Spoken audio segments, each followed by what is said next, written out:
नमस्कार, मैं हूं अंकुर और आप देख रहे हैं सत्यहिंदी.com। आइए एक नजर डाल लेते हैं अब तक की सुर्खियों पर। भारत में कोरोना संक्रमितों का आंकड़ा 77,61,000 के पार हो गया है और मृतकों की संख्या 1,17,000 से अधिक हो चुकी है। फिलहाल एक्टिव मामले 6,95,000 के पार हैं।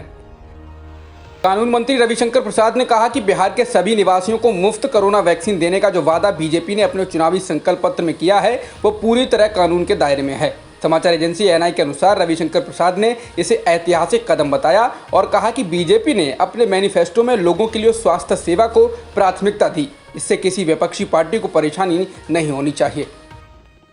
मध्य प्रदेश के मुख्यमंत्री शिवराज सिंह चौहान ने ग्वालियर में भाजपा प्रत्याशी मुन्नालाल गोयल के समर्थन में हो रही सभा के दौरान प्रदेश के गरीबों को कोरोना का टीका मुफ्त लगाने की घोषणा की है। इसके बाद उन्होंने ट्वीट किया कि मध्य प्रदेश के प्रत्येक नागरिक को कोरोना का टीका मुफ्त में उपलब्ध कराया जाएगा। कोरोना वायरस का कहर भारत में लगातार फैल रहा है। देश में कम्युनिटी ट्रांसमिशन की बात स्वीकारी जा चुकी है। इस बीच एक स्टडी का दावा है कि भारत में अब तक करीब 38 करोड़ लोग इस वायरस से प्रभावित हो चुके हैं और अब देश हर्ड इम्यूनिटी की स्टेज में पहुंच चुका है। Indian journal of medical research ने भारत में कोरोना वायरस को लेकर एक स्टडी पब्लिश की है। Drug controller general of India यानी डीसीजीआई ने भारत बायोटेक को कोरोना की वैक्सीन के तीसरे चरण के ट्रायल की इजाजत दे दी है। गहन चर्चा और उपलब्ध साक्ष्यों के आधार पर समिति ने तीसरे चरण के ट्रायल की अनुमति दी है। बता दें कि भारत बायोटेक इंडियन कंपनी है जो कोवैक्सीन के नाम से कोरोना की वैक्सीन पर काम कर रही है। भारत बायोटेक वैक्सीन का निर्माण Indian council of medical research के साथ मिलकर कर रही है।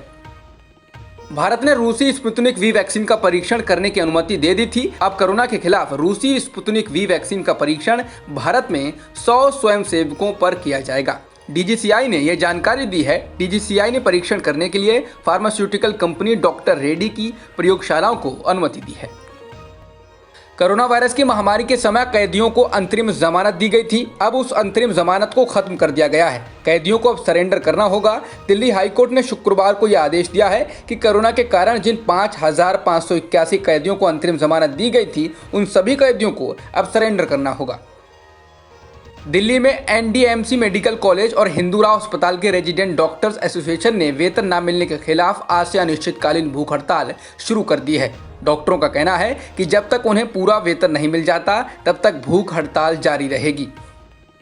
आंध्र प्रदेश में एक दिन में कोरोना संक्रमण के 3,765 नए मामले सामने आए हैं और 20 लोगों की मौत हुई है, जिससे राज्य में कुल संक्रमितों का आंकड़ा 8 लाख के पार हो गया है और मृतकों की संख्या 6,544 हो चुकी है। फिलहाल एक्टिव मामले 32,000 के करीब हैं। जॉन्स हॉपकिंस यूनिवर्सिटी के अनुसार दुनिया में कोरोना संक्रमितों का आंकड़ा 4,17,91,000 के पार हो गया है और मृतकों की संख्या 11,38,000 के पार हो गई है। वहीं वर्ल्डोमीटर्स वेबसाइट के मुताबिक दुनिया में अब तक 3,11,00,000 से अधिक लोग ठीक भी हो चुके हैं। जॉन्स हॉपकिंस यूनिवर्सिटी के अनुसार अमेरिका में संक्रमितों की संख्या 84,11,000 के पार हो गई है और मृतकों की संख्या 2,23,000 के पार हो चुकी है। इसके अलावा ब्राजील में कुल संक्रमितों का आंकड़ा 53,23,000 के पार हो गया है और मृतकों की संख्या 1,55,000 के पार है। अब तक की खबरों में इतना ही। बाकी खबरों के लिए बने रहिए सत्यहिंदी.com के साथ।